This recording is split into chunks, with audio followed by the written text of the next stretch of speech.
Bom dia aí para quem tá chegando no vídeo, se inscreva aqui no canal, ativa o sininho e faz tempo que a gente não passa por isso, né?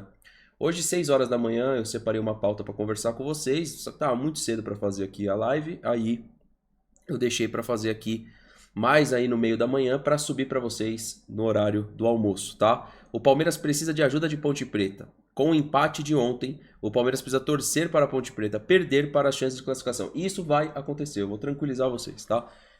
Antes de mais nada, porque é claro que aqui, quanto mais a gente não tranquiliza, ou seja, a gente faz ao contrário, mais dá audiência, mas a realidade é que isso vai acontecer. Por quê?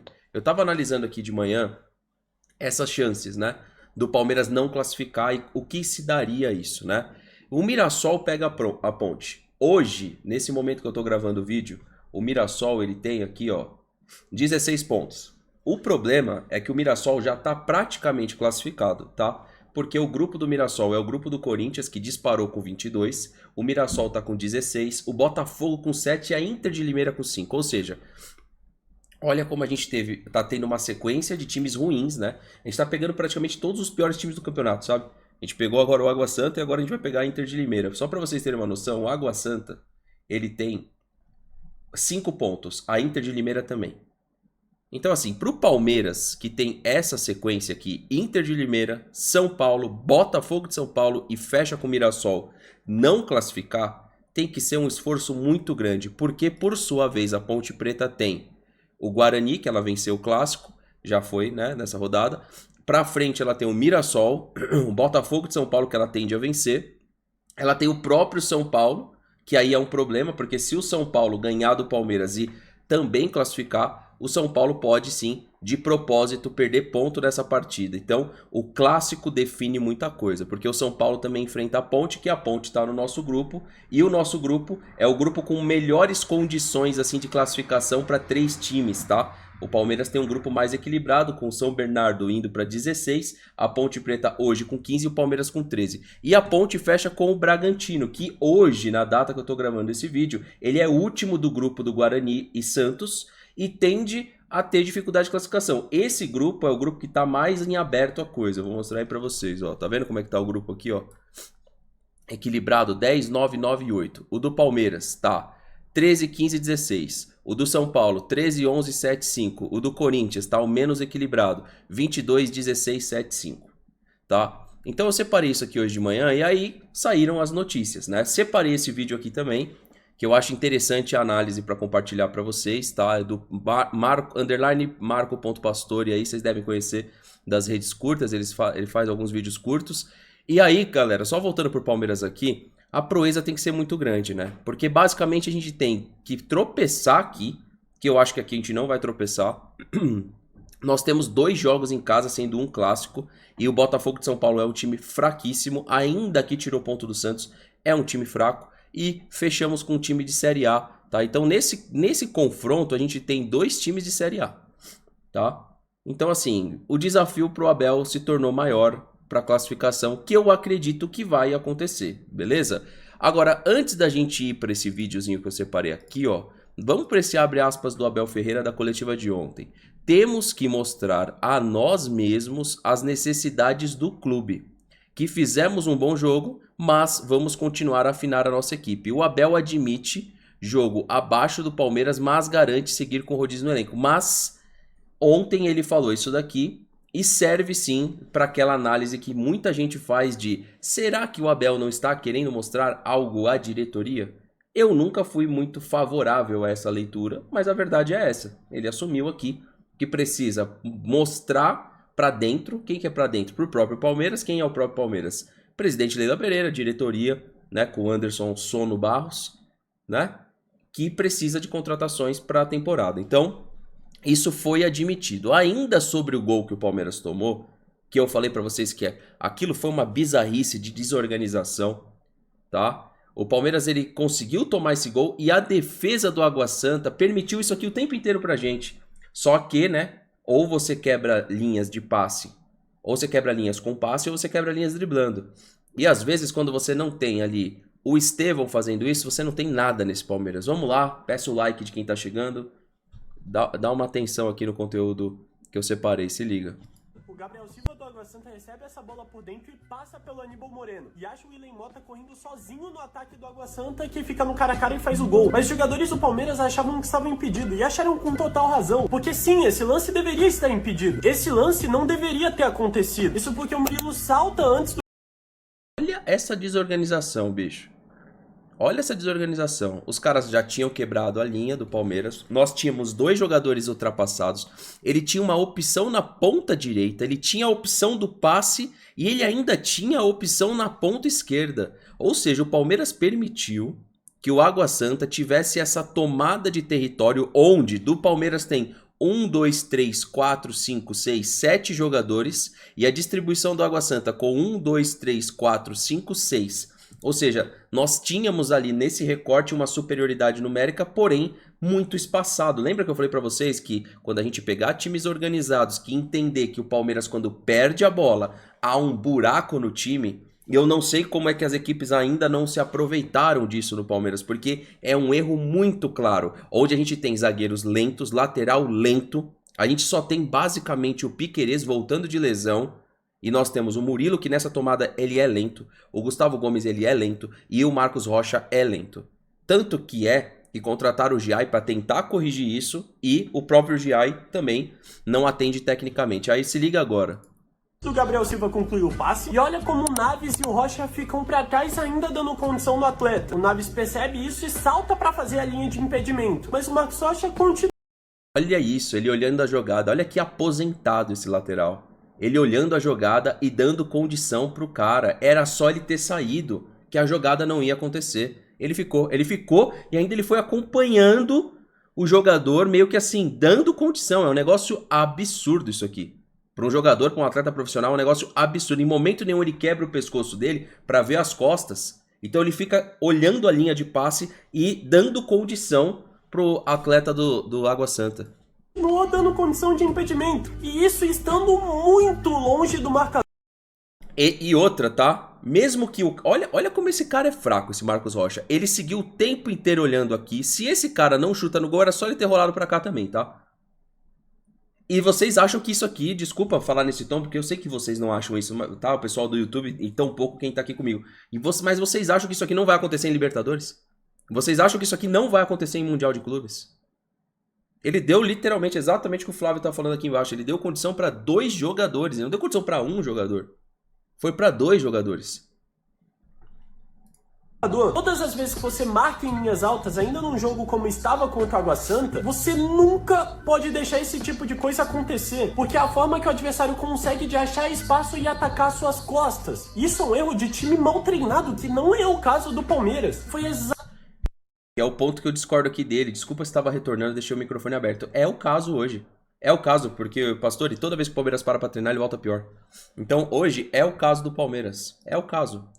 Hoje o Palmeiras é um time... Infelizmente, a gente tem que admitir que é um time mal treinado. Sim, não acontece nada. Ainda sobre aqui, tá, rapaziada? O Corinthians, que tem feito essa campanha. Eu vou falar uma coisa bem sincera pra vocês, tá? Ficou muito distante a gente imaginar esse tetracampeonato.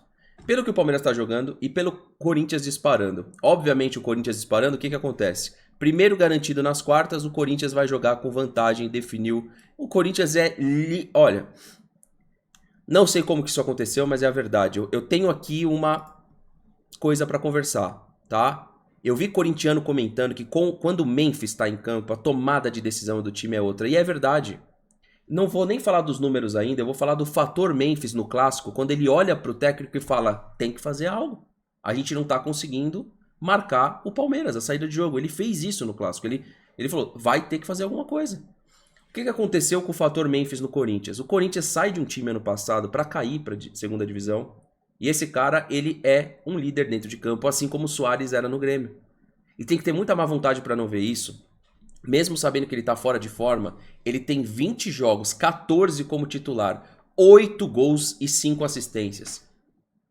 Cara, isso não é impressionante pra vocês? Não são números assim que justificaram a contratação desse cara? E aqui a gente tem que ficar se humilhando pra diretoria ver o mercado e falar assim, pô, de repente, um cara como esse agregaria valor pro Abel. Eu recebi uma mensagem hoje, que eu tenho que colocar aqui pra vocês, que é do Léo, que vai fazer parte do Não Importa o Que Digam também, esse ano. O Léo me mandou uma mensagem hoje, cara. Se vocês quiserem seguir ele nas redes sociais, eu vou passar aqui pra vocês.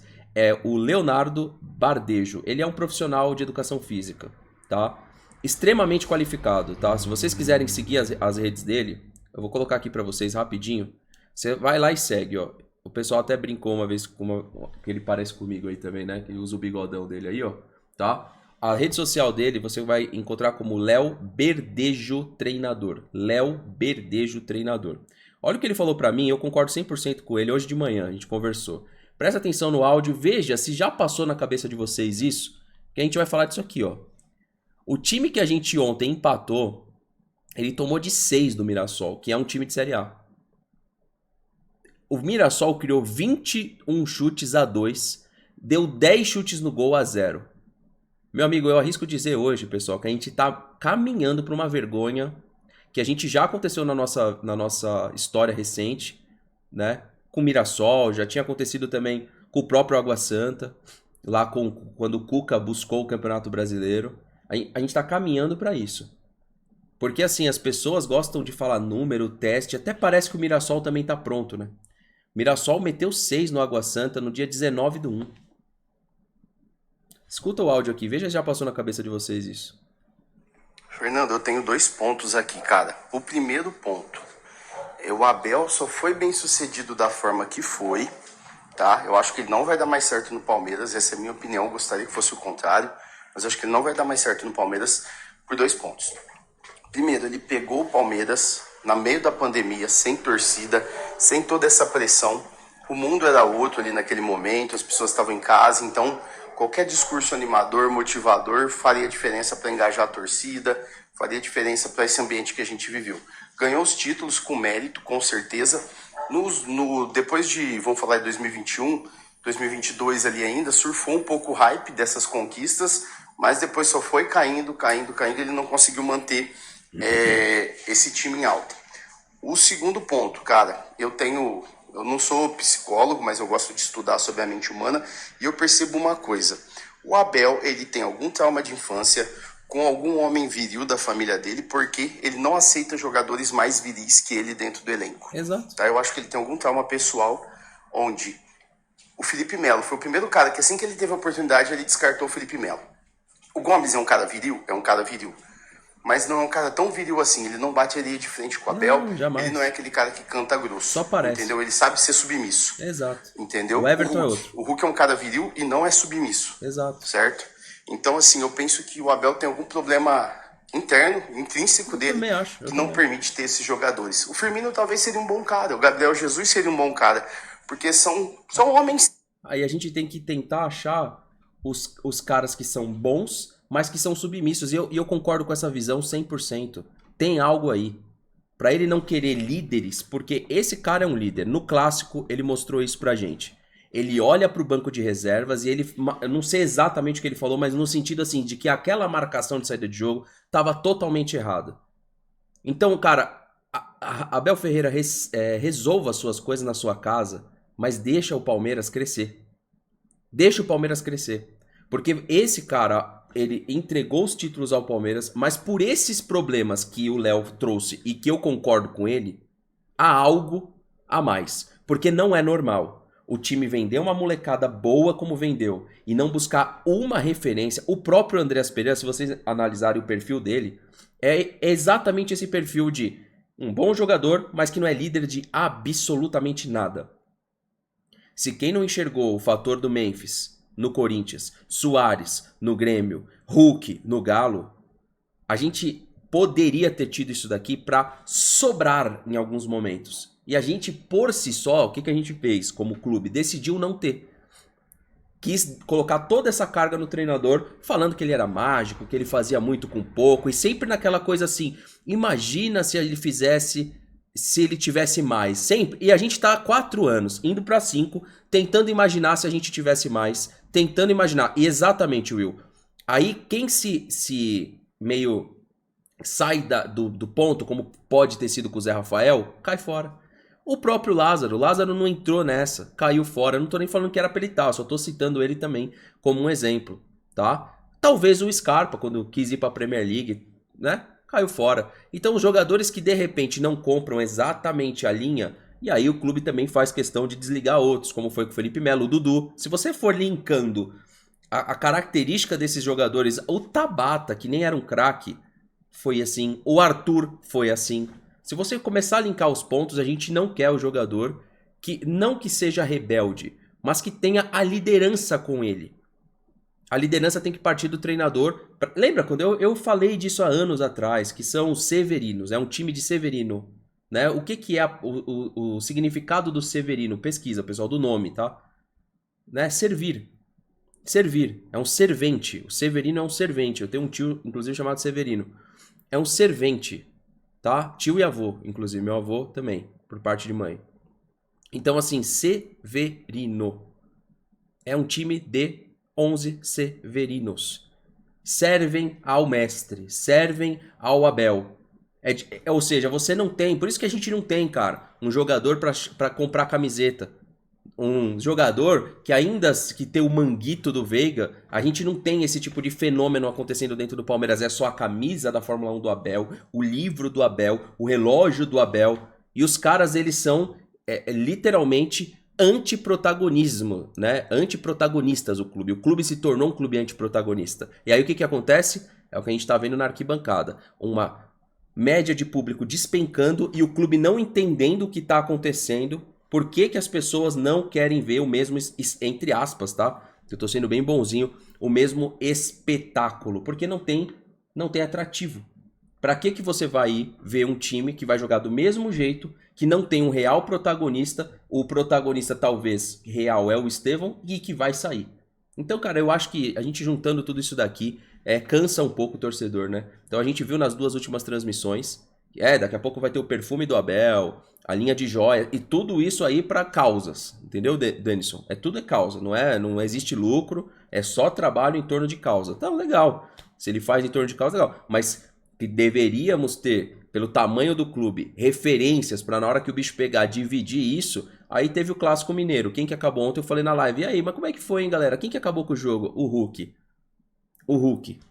E a gente finge que não tem esse jogador no mercado. Fomos lá buscar o Paulinho machucado e fingimos que não existe o Hulk. Por quê? Porque é amigo do João Paulo. É amigo do João Paulo. Vai agradar uma parte, desagradar a outra. É claro que é isso. É claro que é isso. Inscreva-se no canal, ative o sininho, deixe o seu comentário e compartilhe aqui o vídeo se você curtiu. Tamo junto.